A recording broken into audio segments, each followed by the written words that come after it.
نحمده ونستعينه ونستغفره ونعوذ بالله تعالى من شرور أنفسنا ومن سيئات أعمالنا من يهده الله فلا مضل له ومن يضلل فلا هادي له وأشهد أن لا إله إلا الله وحده لا شريك له وأشهد أن محمدا عبده ورسوله يا أيها الذين آمنوا اتقوا الله حق تقاته ولا تموتن إلا وأنتم مسلمون يا أيها الناس اتقوا ربكم الذي خلقكم من نفس واحدة وخلق منها زوجها وبث منهما رجالا كثيرا ونساء واتقوا الله الذي تساءلون به والأرحام إن الله كان عليكم رقيبا يا أيها الذين آمنوا اتقوا الله وقولوا قولا سديدا يصلح لكم أعمالكم ويغفر لكم ذنوبكم ومن يطع الله ورسوله فقد فاز فوزا عظيما أما بعد فإن أصدق الحديث كتاب الله وخير الهدي هدي محمد صلى الله عليه وسلم وشر الأمور محدثاتها وكل محدثة بدعة وكل بدعة ضلالة وكل ضلالة في النار. Ma'asyiral muslimin, ikhwani fillah, rahimani wa rahimakumullah. Kita melanjutkan kembali pembahasan kitab Makanatus Sunnah An-Nabawiyah yang ditulis oleh Syekh Ad-Doktor Umar Ibn Muslih Al-Husaini hafizahullah ta'ala. Kita masih membahas tentang hadis-hadis dan juga athar, ucapan-ucapan para salaf berkaitan dengan mulianya, keagungan atau kedudukan ashabul hadis. Ya, orang-orang yang belajar hadis, kemudian mengajarkan hadis, meriwayatkan hadis. Sudah kita sampaikan beberapa dalil-dalil dari sabda Nabi SAW berkaitan dengan hal tersebut sampai di halaman yang ke-81. Di antara dalil yang menunjukkan kemuliaan ahlul hadis, beliau mengatakan an Abi Hurairah radhiyallahu anhu qala. Hadis dari Abu Hurairah radhiyallahu taala anhu, beliau mengatakan qala Rasulullah sallallahu alaihi wasallam. Rasulullah sallallahu alaihi wasallam bersabda, "Yahmilu hadzal ilma min kulli khalafin uduluh, yanfuna anhu tahrifal ghalin, wa intihalal mubtilin, wa ta'wilal jahilin." Kata Rasulullah sallallahu alaihi wasallam, ilmu agama ini atau ilmu hadis ini itu dibawa oleh orang-orang yang jujur, yang amanah di setiap generasinya. Ya, ilmu hadis ini diriwayatkan secara turun-temurun hanya dari orang-orang yang jujur, tidak tertuduh pendusta dan tidak pula tertuduh sebagai ahli bidah. Ya, tapi hadis ini dari generasi ke generasi hanya dibawa oleh orang-orang yang memang kredibel. Apa tugas mereka? Yanfuna anhu tahrifal ghalin. Mereka meniadakan, menafikan tahrif, ya, penyelewengan-penyelewengan yang dilakukan oleh orang-orang yang hulu, oleh orang-orang yang ekstrim. Ya, tahrif itu berbeda dengan takwil. Ya, kalau takwil itu tafsir yang benar, tafsir yang sahih itu disebut dengan takwil. Seperti misalnya kalau Anda baca tafsir At-Tabari, beliau sering mengungkapkan takwilu hadhil ayah kada wa kada. Takwilnya ayat ini adalah ini dan ini. Maka takwil di situ maknanya adalah tafsir. Tafsir yang sahih, tafsir yang benar. Adapun tahrif itu adalah menyelewengkan makna yang dohir kepada makna yang lain tanpa ada dalil-dalil yang menguatkan hal tersebut. Seperti istawa ditahrif menjadi Istaula. Ya, istawa 'alal arsh. Allah berada tinggi di atas arsh. Maka istawa sama mereka dipalingkan maknanya menjadi istaula, menguasai arsh. Nah, ini kalau mereka ngomongnya ini takwil. Enggak, itu bukan takwil, tapi itu tahrif. Ya, mereka pakai kata-kata takwil supaya ketok api. Ya, mereka nggak mau mengatakan ini tahrif, karena tahrif ketok elek. Allah mencela tahrif. Orang-orang Yahudi Allah mengatakan tentang mereka yuharrifunal kalima an mawadhi'ihi. Mereka mentahrif kalamullah dari tempat-tempatnya. Ya, maka perbuatan mereka sama dengan perbuatan orang Yahudi yang melakukan tahrif terhadap kalamullah. Apa kata Imam Ibnul Qayyim? Lamnya ahlil bid'ah yang menambahi huruf lam ketika istawa ditambahi lam menjadi istaula, itu mirip dengan apanya Yahudi. Kata Imam Ibnul Qayyim. Nah, mirip dengan nunnya orang Yahudi ketika Allah mengatakan waqulu hittatun, hittah, tapi mereka menambahi huruf nun, hintah. Maka nunul Yahud, nunnya orang-orang Yahudi yang menambahi huruf nun di kalimat hittah menjadi hintah, itu mirip dengan lamnya ahlul bidah, istawa menjadi istaula. Itu tahrif, bukan takwil. Dan maka tugas para ulama yang mempelajari hadis, meriwayatkan hadis, menjelaskan hadis, tujuan mereka adalah untuk meniadakan takwil-takwil sesatnya orang-orang, tahrifnya orang-orang yang ekstrim, yang hulu, maksudnya ahlul bidah. Wantihalal mubtilin, dan juga intihal, yani intihal madhabnya orang-orang yang batil, pola pikirnya orang-orang yang batil, beragama dengan cara yang batil. Itu ditiadakan oleh para ulama. Wa ta'wilal jahilin, dan takwilnya maksudnya di sini adalah takwil yang batil. Ya, takwilnya orang-orang yang jahil.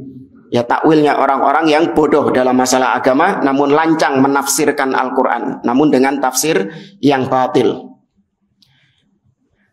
Ikhwani fillah rahimani wa rahimakumullah. Maka hadis ini menjelaskan kepada kita tentang penjagaan Allah terhadap agama ini.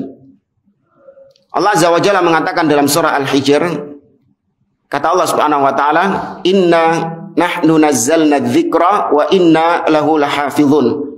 Sesungguhnya kami yang menurunkan Al-Quran dan kami yang menjaga Al-Quran. Nah, penjagaan Allah terhadap Al-Quran itu dari dua sisi. Yang pertama, Allah menjaga teksnya Al-Quran dari penambahan-penambahan dan pengurangan-pengurangan. Maka tidak ada seorang yang mampu untuk menambah-nambahi wala satu huruf. Ya, tidak mungkin ada orang yang mampu menambah-nambahi Al-Quran satu huruf atau menghilangkan ya huruf di dalam Al-Quran, karena dijaga sama Allah. Nah, penjagaan Allah terhadap teksnya Al-Quran ini itu dari sisi dengan Allah jadikan Al-Quran mudah dihafal.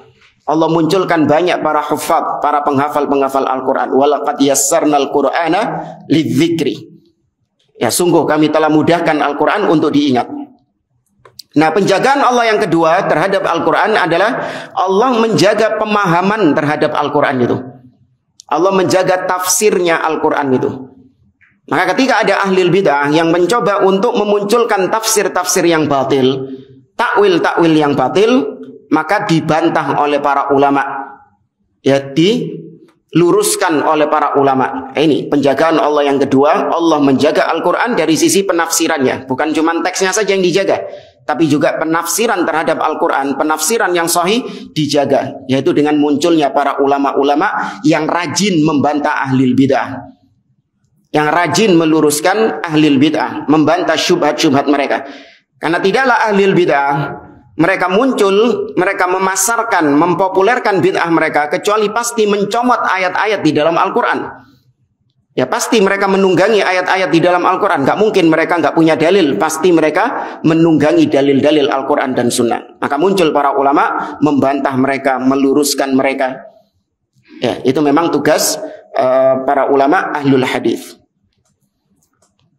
Kemudian kata Syekh, wa fil hadithi takhsisun atau wa fil hadithi takhsisu hamalatis sunnah bihadhil manqibatil aliyah. Dalam hadis tadi, hadis yang tadi kita baca dari Abu Hurairah, itu ada takhsis, pengkhususan bagi orang-orang yang membawa sunnah. Itu orang-orang yang membawa hadis. Allah atau Nabi mengkhususkan mereka punya kedudukan yang sangat tinggi ini, punya keistimewaan yang sangat luar biasa ini.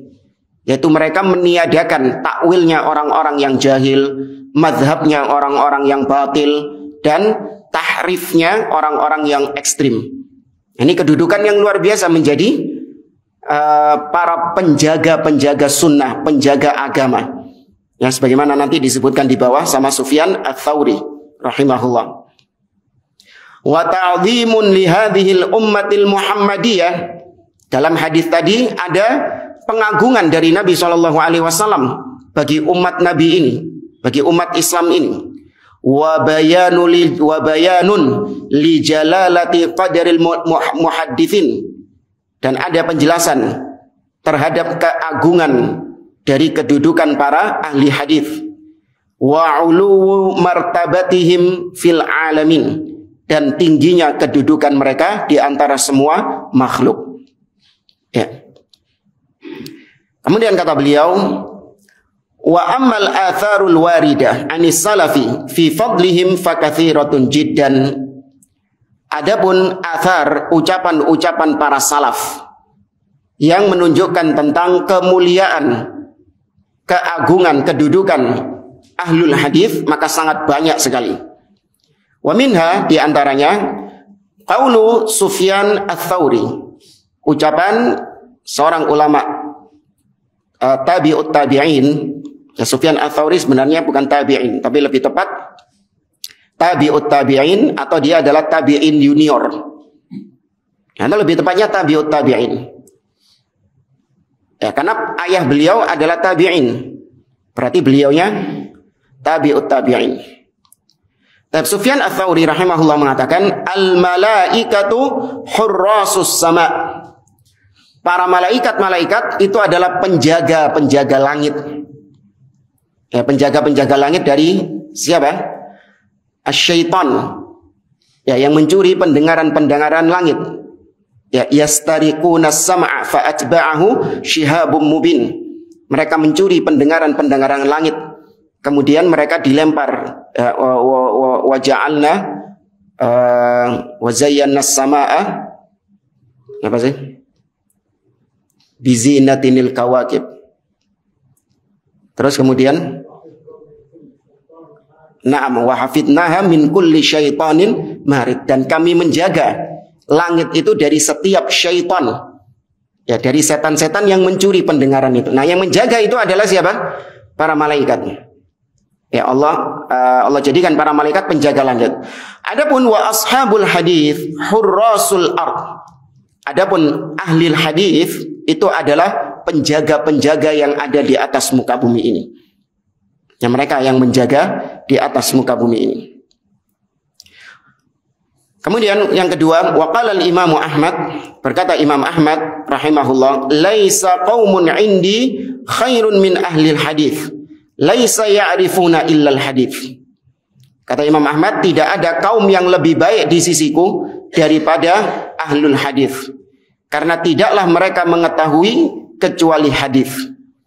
Ya, tidaklah mereka mengetahui sesuatu kecuali yang mereka ketahui adalah hadis Nabi SAW. Ya, mereka Imam Ahmad menganggap bahwa ahli hadis adalah kaum yang terbaik bagi beliau. Qala Syafi'i rahimahullah, berkata Imam Syafi'i rahimahullah, idza ra'aitu rajulan min ashabil hadis faka'anni ra'aitu an-nabiy sallallahu alaihi wasallam hayyan. Apabila aku melihat seseorang dari ahli hadis, maka seakan-akan, ini berarti beliau bukan menyerupakan ahlul hadis dengan Nabi, bukan. Tapi beliau menganggap ahlul hadis yang membawa hadis Nabi SAW, membawa kabar-kabar dari Nabi SAW, maka seakan-akan aku sedang melihat Nabi SAW dari hadis-hadis yang dibawa oleh mereka itu. Ya. Ini kata Imam Syafi'i rahimahullah. Maka sangat mulia kedudukan mereka. Sampai-sampai dikatakan oleh Imam Syafi'i seperti melihat Nabi Muhammad SAW. Kemudian yang keempat, qala Ishaq ibnu Musa al-Khatmi. Berkata Ishaq bin Musa al-Khatmi. Ya, beliau juga seorang tabi'ut tabi'in, muridnya Sufyan bin Uyainah rahimahullahu taala.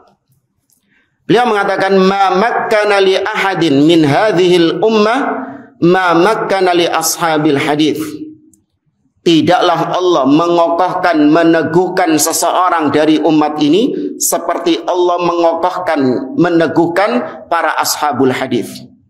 Li'anna Allah azza wa jalla qala fi kitabih. Karena Allah azza wa jalla telah mengatakan di dalam kitabnya di surah An-Nur ayat ke-55, Allah berfirman, wala yumakkinanna lahum dinahumul ladzi irtada lahum. Dan sungguh Allah akan mengokohkan bagi mereka agama yang telah Allah ridhoi atas mereka ini. Ini konteksnya Allah Azza wa Jalla berbicara tentang bagaimana umat Islam meraih kejayaan. Bagaimana umat Islam mengentaskan diri dari keterpurukan. Ya, kita melihat kaum muslimin terutama di akhir-akhir seperti ini, semoga Allah Subhanahu wa taala memenangkan atau mengembalikan kejayaan kaum muslimin, dan semoga Allah Subhanahu wa taala membinasakan orang-orang kafirin baik dari kalangan Yahudi, An-Nasara atau Rafidah. Semoga Allah Azza wa Jalla membinasakan mereka dan menolong kaum muslimin dimanapun mereka berada. Kejayaan kaum muslimin itu diraih dengan cara ini. Surah An-Nur ayat ke-55. Kalau kaum muslimin ingin dikuatkan, dikokohkan oleh Allah, perhatikan ayat ini. Allah mengatakan, wa'adallahu alladhina amanu minkum wa 'amilus shalihat la yastakhlifannahum fil ardi kama stakhlafal ladzina min qablihim wa la yumakkinanna lahum dinahumul ladzi irtada lahum wa la yubaddilannahum min ba'di khaufihim amna. Kata Allah Azza wa Jalla, Allah berjanji kepada orang-orang yang beriman di antara kalian dan yang beramal soleh, bahwasanya Allah akan menjadikan mereka berjaya, menjadikan mereka khalifah di atas muka bumi ini. Artinya khalifah ini menjadi kaum yang unggul di atas orang-orang kafir, bukan kaum yang tertindas di bawah orang-orang kafir. Kemudian Allah akan menguatkan, akan mengokohkan bagi mereka agama yang telah Allah ridhoi ini. Dan Allah akan merubah rasa takut mereka menjadi rasa aman. Ya. Apa syaratnya? Allah mengatakan, ya'budunani la yusyrikuna bi syai'a. Mereka beribadah hanya kepadaku dan tidak menyekutukan aku dengan sesuatu apapun. Maka kunci kejayaan umat Islam adalah dengan tauhid. Ya, dan sebab utama keterpurukan kaum muslimin adalah syirik kepada Allah Azza wa Jalla. Ya. Ya, kemudian kata beliau, falladzi tadahu Allahu qad makkana li ahlihi fihi. Maka yang telah diridhoi oleh Allah Subhanahu wa taala, maka berarti dia telah dikuatkan, dikokohkan oleh Allah Subhanahu wa taala. Walam yumakkin li ashabil ahwa fi an yuqbala minhum hadithun wahid an ashabin Nabi sallallahu alaihi wasallam. Dan Allah tidak meneguhkan, tidak mengokohkan para ashabul ahwa, para ahlil bidah. Yaitu ketika Allah jadikan ahlil bidah tidak diterima satupun hadis yang mereka riwayatkan dari Nabi sallallahu alaihi wasallam. Ya, makanya kata Imam Muhammad ibn Sirin rahimahullah ta'ala, beliau mengatakan, dahulu ketika manusia falamma waqa'atil fitan qalu sammu lana rijalakum. Ketika muncul kebid'ahan, maka kalau ada yang membawa hadis Nabi SAW, maka para ulama berkata, sammu lana rijalakum. Coba sebutkan perawi hadis kalian. Ya, dari siapa kau mengambil hadis ini? Sebutkan dari fulan, dari fulan, dari fulan. Sebelum ada kebid'ahan, sebelum muncul penyimpangan-penyimpangan di dalam tubuh kaum muslimin, orang itu kalau disebutkan hadis Nabi langsung diterima. Ada orang datang mengatakan qala Rasulullah sallallahu alaihi wasallam begini, langsung diterima. Tapi begitu muncul fitnah, begitu muncul penyimpangan, Khawarij muncul, Rafidhah muncul, ya kemudian Jahmiyah muncul, Mu'tazilah muncul. Ketika ada orang yang membawa hadis, nah dipersyaratkan di situ. Oleh tekondi kon hadis ini. Dapat dari mana kau hadis ini? Ya, karena sudah muncul orang-orang yang abu-abu nggak jelas, ingin merusak Islam, memunculkan hadis-hadis palsu. Fayundor ila ahli sunnah, fayukhad hadithuhum. Maka dilihat kalau ternyata yang meriwayatkan adalah ahlu sunnah, seorang yang dikenal di atas sunnah, di atas Islam yang lurus, akidah yang sahihah, maka diterima hadisnya. Wa yunzar ila ahlil bidah fala yukhad hadithuhum. Maka ketika dilihat ternyata dia mengambil riwayat-riwayat itu dari ahlil bidah, maka tidak diambil hadisnya. Ya, maka ini menunjukkan, kata beliau, Allah hanya mengokohkan ahlus sunnah dan tidak mengokohkan ahlul bidah. Wa ashabul hadis yuqbalu minhum hadithu Rasulullah sallallahu alaihi wasallam. Sedangkan ahli hadis maka diambil hadis Rasul sallallahu alaihi wasallam yang mereka riwayatkan. Wa hadithu ashabih, dan juga hadis-hadis para sahabat Nabi, yaitu maksudnya athar. Ya, athar dari para sahabat Nabi sallallahu alaihi wasallam, atau yang dikenal dengan hadis mauquf. Ya, hadis mauquf, hadis yang terhenti hanya sampai para sahabat Nabi sallallahu alaihi wasallam. Thumma in kana bainahum rajulun ahdatsa bid'atan saqata hadithu. Kemudian ketika terjadi di antara para perawi-perawi itu ada seseorang yang memunculkan bid'ah-bid'ah di dalam agama, maka hadisnya langsung jatuh. Maksudnya kedudukan hadisnya itu langsung jatuh. Tidak diterima hadisnya. Wa in kana min asdaqin nas, meskipun orangnya itu adalah orang yang paling jujur. Jujur dia, kalau ngomong jujur. Tapi ternyata akidahnya menyimpang. Ya, tapi ternyata ahli bid'ah, maka tetap tidak diterima hadisnya. Kemudian yang kelima, qala Abu Hatim Ar-Razi, ya Muhammad bin Idris Ar-Razi. Ya, Imam Abu Hatim Ar-Razi namanya sama dengan Imam Asy-Syafi'i rahimahullahu taala. Beliau mengatakan lam yakun fi ummatin minal umam mundu khalaqallahu Adam amanna'u yahfaduna atharar rasuli illa fi hadhil ummah. Kata Imam Abu Hatim Ar-Razi, tidak dikenal di antara umat-umat yang ada sejak Allah menciptakan Adam, tidak ada umat yang menjaga hadis Nabi sallallahu hadis seorang rasul, menjaga hadis ucapannya seorang rasul, kecuali hanya terjadi pada umat ini. Ya, artinya umat-umat terdahulu mereka tidak menghafal, tidak menjaga ya hadis dari rasulnya. Tapi kalau umat Nabi Muhammad sallallahu alaihi wasallam itu mereka menghafal, menjaga hadis-hadis dari rasulnya sallallahu alaihi wasallam. Faqala lahu rajul, maka ketika mengucapkan seperti ini, ada seseorang yang berkata kepada Imam Abu Hatim Ar-Razi, "Ya Aba Hatim, rubbama rawau haditsan la aslalahu wa la yasih." Wahai Imam Abu Hatim, mungkin bisa jadi ada orang yang meriwayatkan, ada di antara mereka ini yang meriwayatkan hadis yang tidak ada juntrungannya, tidak ada asal usulnya, dan hadisnya tidak sahih. Bisa jadi, siapa yang tahu? Faqal ulama'uhum ya'rifuna as-sahih minas saqim. Oh, enggak mungkin. Ya, karena para ulama-ulama umat ini mereka itu mengetahui mana hadis yang sahih dari hadis-hadis yang cacat. Ya, ada ulama-ulama yang Allah jadikan, tadi sudah kita katakan, Allah senantiasa memunculkan orang-orang yang menjaga agama ini. Dijamin, enggak usah khawatir.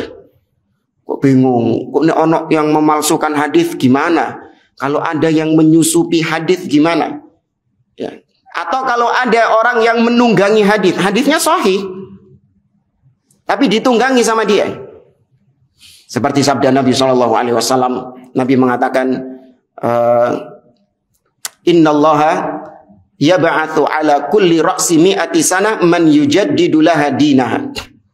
Sesungguhnya Allah akan mengutus seseorang di setiap awal permulaan 100 tahun, seseorang yang akan memperbaharui agama ini, merefresh kembali, menyegarkan kembali agama ini.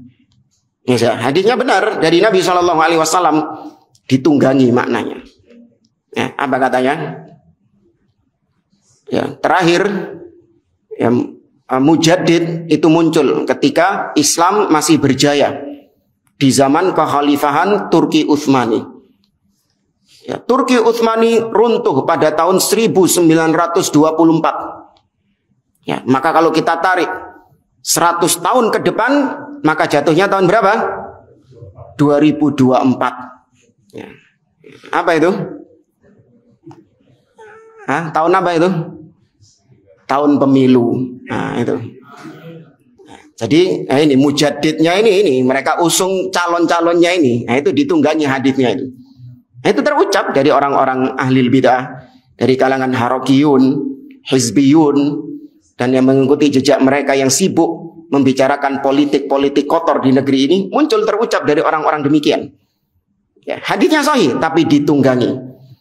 Ya, siapa yang membantah orang-orang seperti ini? Para ulama, ahlul ilmi. Dibantah, nggak boleh dibiarkan orang-orang kayak gitu. Atau menggunakan hadis Nabi SAW untuk alat-alat kampanye. Terjadi pada tahun-tahun yang kemarin. Raka'atal fajri khairun minad dunya wa ma fiha. 2 rakaat sebelum subuh itu lebih baik daripada dunia dan seisinya. Tapi nulis 2 rakaatnya pakai apa? Pakai tagar 02. Ya, 02 rakaat sholat subuh sebelum subuh lebih baik daripada dunia dan seisinya. Ya, itu pakai pakai hadis Nabi SAW, ditunggangi demikian. Ya, maka yang meluruskan, yang membantah adalah para ulama. Makanya beliau mengatakan nggak mungkin. Ya, para ulama mereka mengetahui mana hadis-hadis yang sahih dan mana hadis-hadis yang tidak sahih. Dan juga mengetahui mana syarah penafsiran yang benar dari hadis-hadis tersebut dan mana syarah atau penafsiran yang batil dari hadis-hadis tersebut. Fariwayatuhum dzalik lil ma'rifati. Maka riwayat-riwayat dari mereka itu untuk ma'rifah, untuk pengetahuan, liyatabayyan liman ba'dahum, supaya diketahui, supaya jelas bagi generasi-generasi setelahnya, annahum mayyazul athar wa hafidhuha, agar diketahui bahwasanya para ulama-ulama terdahulu mereka benar-benar membeda-bedakan, memilah-milih antara hadis yang sahih dengan hadis yang tidak sahih, kemudian mereka menjaga hadis-hadis tersebut jangan sampai diseleweng-selewengkan, ya, atau didistorsi. Ala Abu Dawud, berkata Al-Imam Abu Dawud rahimahullahu ta'ala, laula hadhihi al-isabah lan darasal Islam, yakni ashabul hadis alladzina yaktubuna al-athar.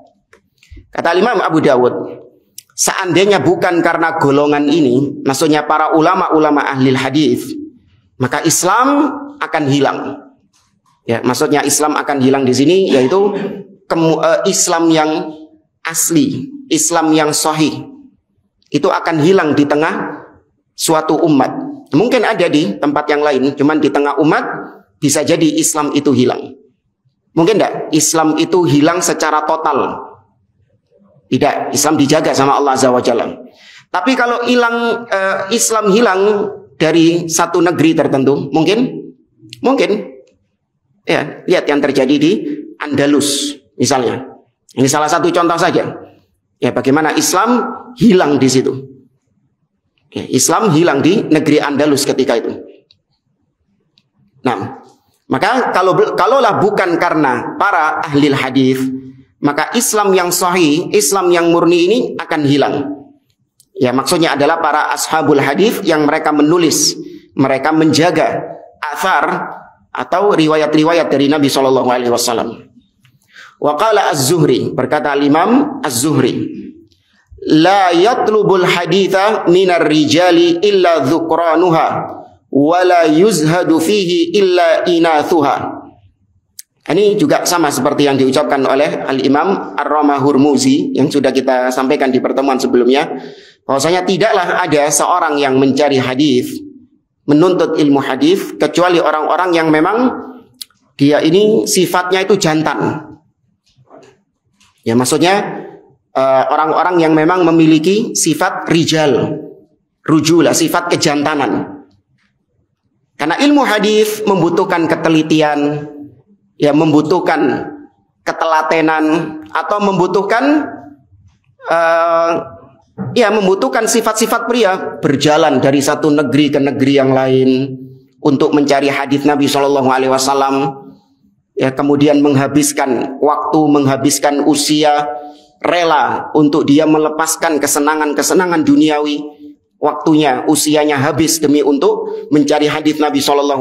Tidak ada yang seperti ini kecuali memang orang-orang yang memiliki sifat rijal, sifat kejantanan. Dan tidaklah ada orang-orang yang nggak peduli dengan ilmu hadis kecuali ya orang-orang yang punya sifat feminin di antara mereka. Orang-orang yang punya sifat nggak gelem soro. Ya, nggak mau susah, nggak telaten. Akhadahu syair faqala. Maka ucapan ini kemudian menginspirasi seorang penyair yang mengatakan, rahiltu atlubu aslal ilmi mujtahidan. Aku melakukan perjalanan dalam rangka untuk mencari pondasi ilmu dengan bersungguh-sungguh. Wa zinatul mar'i fid dunya al ahadits.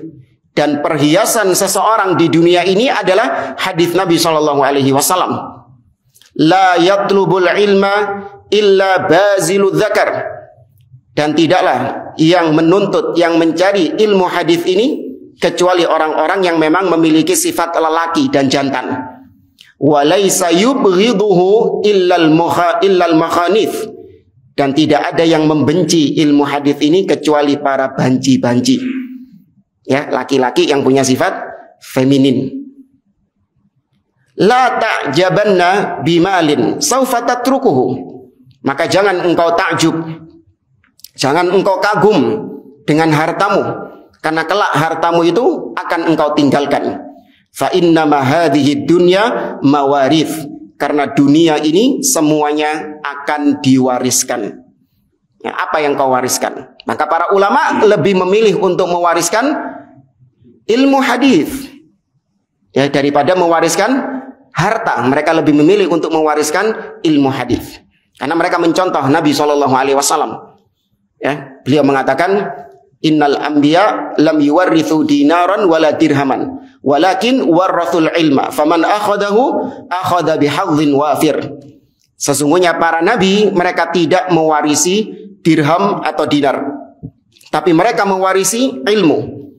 Maka barang siapa yang mengambil warisan tersebut, maka dia mengambil bagian yang banyak.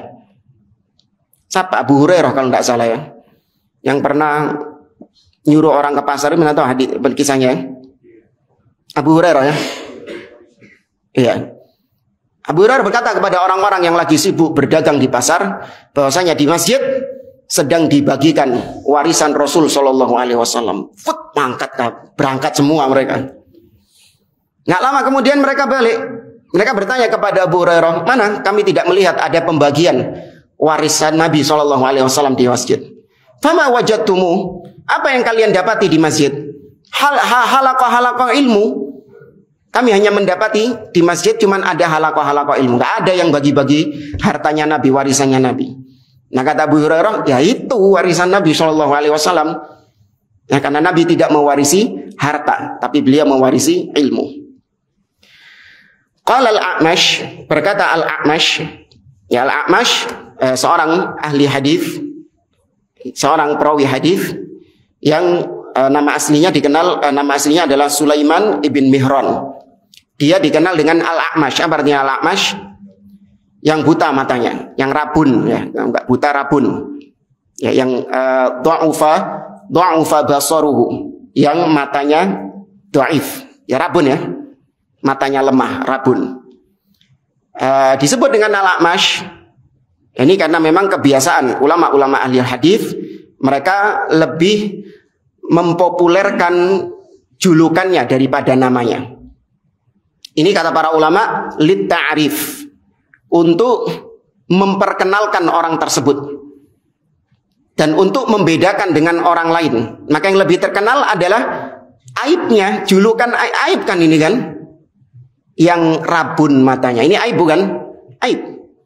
Ya, sama juga dengan seorang ulama ahli hadis yang juga bernama Al-A'raj, Abdurrahman bin Hurmus. Namanya Al-A'raj. Apa Al-A'raj? Pincang, yang pincang. Ya, ini sudah pernah kita katakan, menyebutkan aib seperti ini bukan termasuk ghibah yang tercela, tapi itu termasuk ghibah yang boleh, yaitu lit ta'rif. Ya, kata seorang penyair, al-qadhu laisa bi ghibatin fi sittah. Menyebut cacat aib seseorang itu nggak mesti dikatakan ghibah yang terlarang. Tapi boleh menyebutkan aib seseorang hanya dalam 6 kondisi. Ya, selain 6 kondisi ini maka masuk dalam keumuman firman Allah Subhanahu wa taala, wala yaqtab ba'dukum ba'dhan ayuhibbu ahadukum an ya'kula lahma akhihi maitan fakarihtumuh. Ya, jangan sebagian kalian menghibah sebagian yang lain. Apakah kalian mau memakan bangkai saudara kalian? Ini secara umum masuk ke situ. Nah, 6 ini kata para ulama, yang pertama adalah mustaftin, orang yang meminta fatwa, maka boleh disebutkan aibnya. Mutadzalimin, orang yang terdolimi, boleh dia mengadukan tentang kedoliman orang yang telah mendoliminya itu. Kemudian yang ketiga adalah mu'arrif, orang yang memperkenalkan kepada orang lain dengan menyebut aibnya ini. Ya, diperkenalkan namanya sebagai Al-A'mash. Ya, padahal nama aslinya Sulaiman ibn Mihran. Diperkenalkan dengan nama Al-A'raj, padahal nama aslinya Abdurrahman bin Hurmus. Ya, ini sekali lagi untuk memperkenalkan. Kemudian yang keempat adalah muhadzir, orang yang mentahdzir, memperingatkan seseorang dari bahaya orang lain, entah bahaya duniawi ataupun bahaya agama. Ya, diperingatkan, jangan engkau berbisnis sama fulan. Karena kau kalau berbisnis sama fulan ini suka nggak jujur dan nggak amanah dalam bisnisnya. Ya, jangan kau mengambil ilmu dari fulan, karena fulan ini punya penyimpangan begini dan begini. Ya, ini muhadzir. Kemudian yang kelima adalah wa mujahir fisqan, orang yang terang-terangan menampakkan kefasikannya. Ya, orang yang bangga menampakkan kefasikannya, maka ini boleh Anda sebutkan aibnya kepada orang lain, bukan termasuk ghibah. Dan yang keenam adalah wa man talabal i'anah li izalatil munkar, yaitu seseorang yang minta tolong kepada orang lain untuk menghilangkan kemungkaran yang sedang terjadi. Ya. Baik. Apa kata Al-A'mash Sulaiman bin Mihran rahimahullah, la a'lamu qauman afdalu min qaumin yatlubuna hadzal hadits wa yuhyuna hadhihi sunnah. Aku tidak pernah tahu ada suatu kaum yang lebih afdol daripada suatu kaum yang mereka ini sibuk mencari hadis dan sibuk menghidupkan sunnah Nabi SAW. Aku nggak pernah tahu ada yang lebih afdol dari mereka. Wa kam antum finnas wallahi la antum aqallu minadz zahab.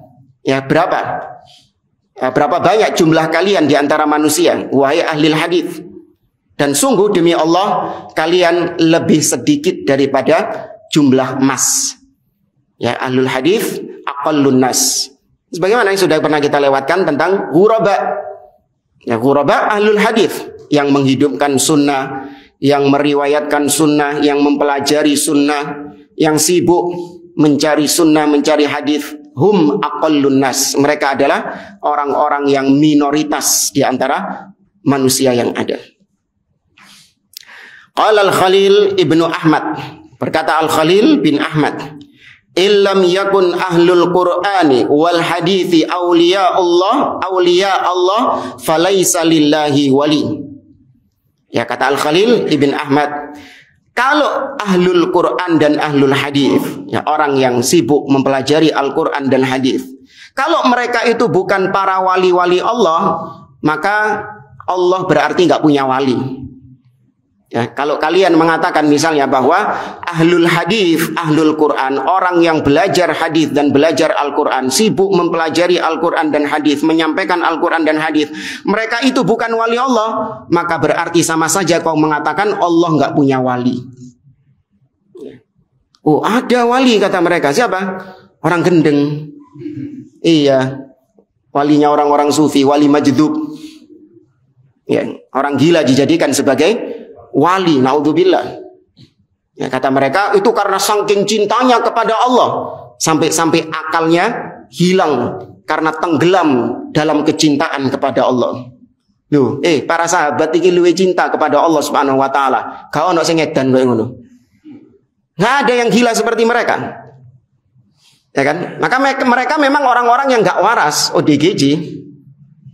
Ya sudah, biarkan mereka dalam kondisi demikian. Jangan kemudian diangkat menjadi wali, diambungi tangannya, minta barokah, kemudian ditanggap, disuruh ngomong ini, habis itu omongannya ini, dianggap sebagai sebuah prediksi yang akan terjadi di masa yang akan datang. Iya, yang pernah lihat di YouTube itu ada orang gila yang dijadikan wali. Kayaknya kok rocker, rambutnya gondrong, katek kelambi, celana ndean. Dikasih mic suruh ngomong sama orang-orang. Ngomongnya ngalur ngidul. Tapi ya gitu, tak lihat komentarnya itu menafsirkan atau mensyarah, bayangkan. Syarah ucapannya orang gendeng. Disyarah sama dia. Itu tadi dia mengatakan bahwasanya akan begini. Itu berarti menandakan bahwasanya nanti akan terjadi begini. Naudzubillah. Itu dukun, bukan wali namanya. Maraba-raba ilmu ghaib dari ucapan orang yang gak waras. Dan ternyata memang kedaden. Loh, ini terjadi. Ini sebagai apa berarti? Sebagai istidraj bagi mereka dan ujian bagi kita.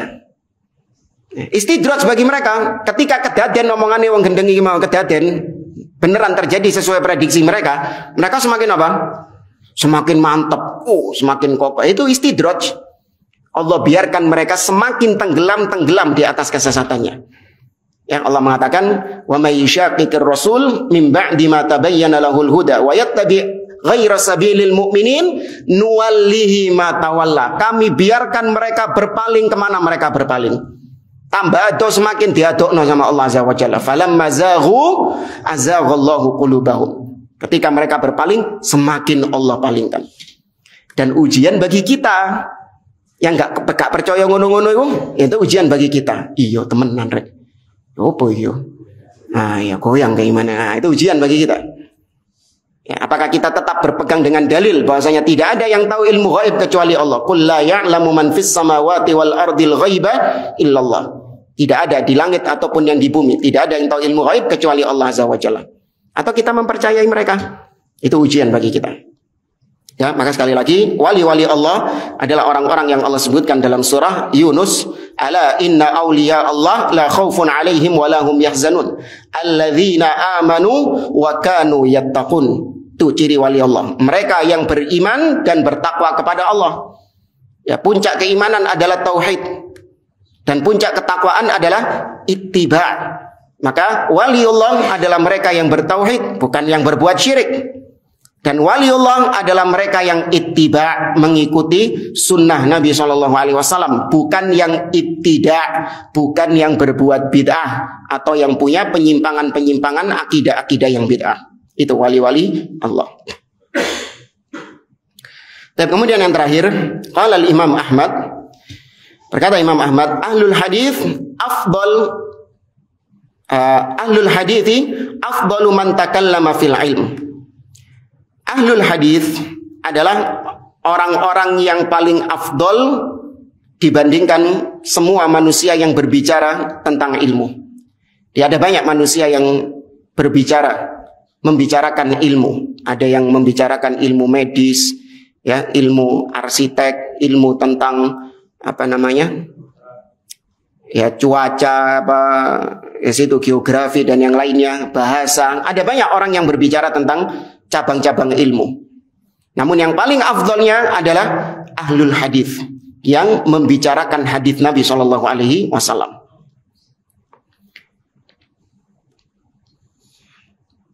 Jamaah rahimani wa rahimakumullah. Ya, insyaallah di pertemuan berikutnya beliau akan membawakan beberapa ucapan dari para ulama yang lebih menjelaskan tentang makna dari apa yang telah kita sampaikan sebelumnya. Tapi sebenarnya kurang lebih sama ini sih. Hanya sebagai penegasan saja. Ya, maka insya Allah untuk mempersingkat waktu kita langsung lewati saja. Insya Allah pertemuan yang akan datang kita bahas halaman 91 masuk ke bab yang kelima, yaitu manzilatus sunnah fil Qur'anil Karim. Ya, kedudukan sunnah di dalam Al-Qur'anul Karim. Nah, saya cukupkan sampai di sini saja. Insyaallah kita lanjutkan di pertemuan yang akan datang. Aku qouli hadza wa sallallahu ala nabiyyina Muhammad wa ala alihi wa sahbihi ajmain wa akhiru da'wana anil hamdulillahi rabbil alamin. Wassalamualaikum warahmatullahi wabarakatuh.